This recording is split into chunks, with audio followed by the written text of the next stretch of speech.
দেশি পাবদা, যেটা নদীর, মেঘনা নদীর পাবদা।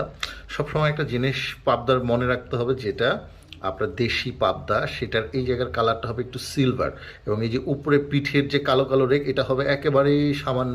নদীর মাছ সবসময় সাদা হয়, যেটা চাষে সেটা হবে কালো।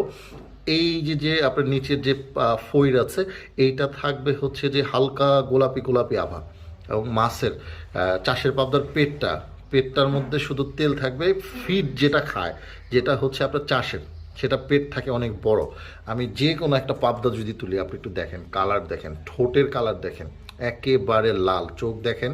এবং এর আগের ভিডিও তো বলেছিলাম যে এই যে এখানে যে ফোঁটাটা থাকে, এই ফোঁটাটা থাকে খুবই প্রাকৃতিক, একেবারে হালকা কালো। যেটা চাষের সেটা হবে গাঢ় কালো। যে কোনো পাবদাগুলো দেখেন, হুম, একদম প্রিমিয়াম কোয়ালিটি। তো এই পাবদাটা যারা আমাদের কাছ থেকে সংগ্রহ করতে চান, ক্যাশ অন ডেলিভারিতে ঢাকার মধ্যে মাত্র 600 টাকা করে দিব আমরা। এবং সাইজ খুবই প্রিমিয়াম, এবং এখন থেকে রেগুলার পাবেন পাবদা, মেঘনার পাবদা আমাদের কাছে।